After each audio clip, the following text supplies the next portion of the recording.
Hi, mentors. This is me again, Mr. O, and we will continue our discussion about J1 Teacher Arrival Guide Part 2.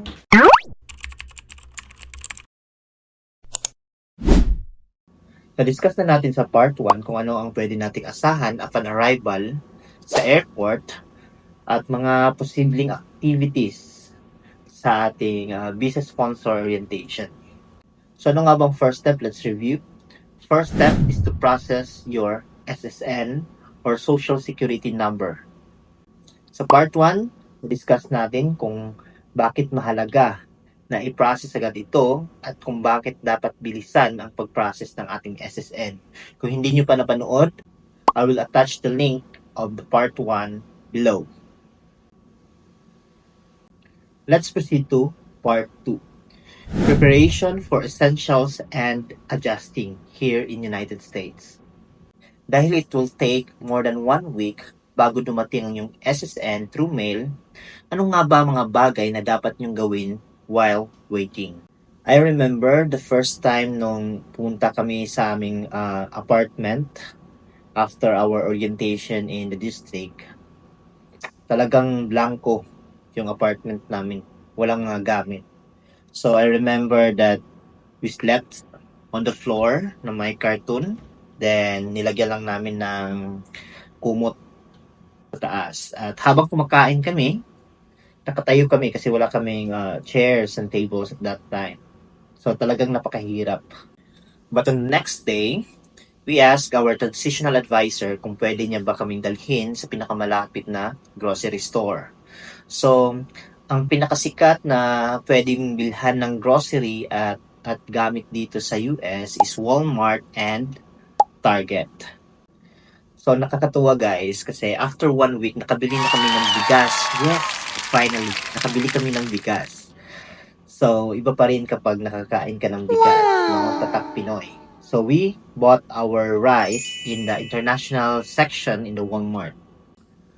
We also bought at that time, like, essentials lang talaga. Yung kailangan kasi namin kasi yung budget namin tight eh. So, we bought eggs, water, rice, chicken because chicken is very affordable here.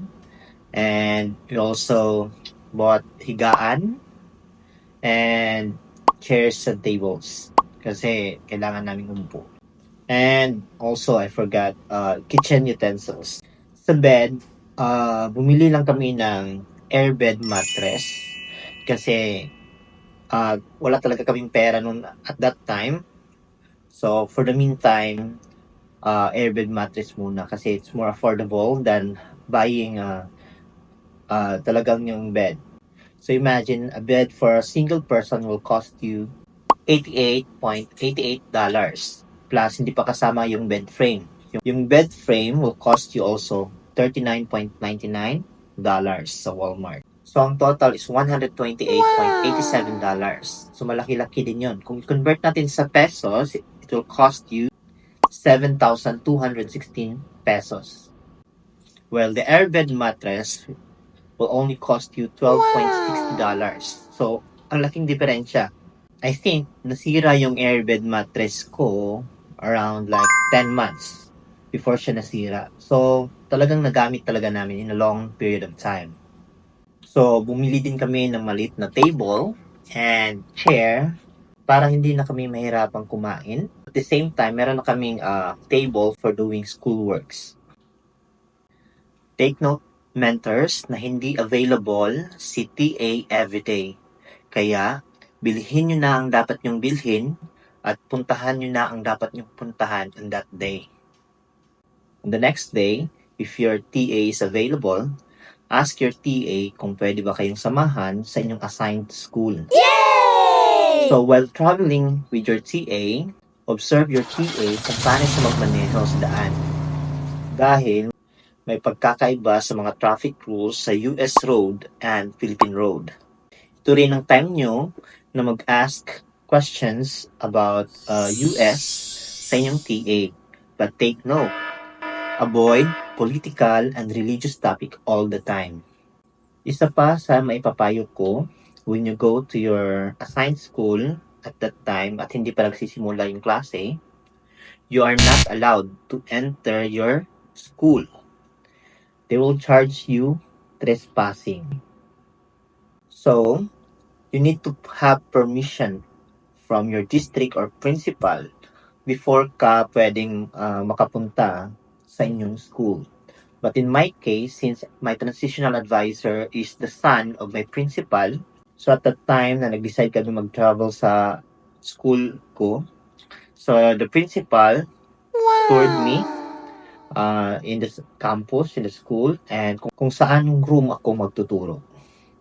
Kung medyo marami naman kayong perang dala, at gusto nyong bumili ng mga magagandang damit, pangturo, and affordable, you can go to the nearest thrift store. Ang thrift store, mentors, ito yung ukay-ukay sa atin, pero sosyal. You can buy clothes for $1 to $10 only. Very affordable. And for the rest of the week, while waiting your SSN, dapat you master your lesson. I-review mo ang iyong mga lesson. Dapat on your first month, while teaching, magpakitang gilas ka sa inyong school. Paano mo malalaman kung ano ang ituturo mo? So, if you meet your principal, you need to get his email address and ask him kung ano ba ang subject and grade level na ituturo mo. And maybe the principal will introduce you to your MCL or multi-classroom leader. So, ano ba yung mga i-ask mo sa iyong principal? First is your curriculum guide. Next is your pacing guide. And sample lessons para makapaghanda ka in advance. Sa mga araw ding ito, prepare your classroom rules, expectations, and activities.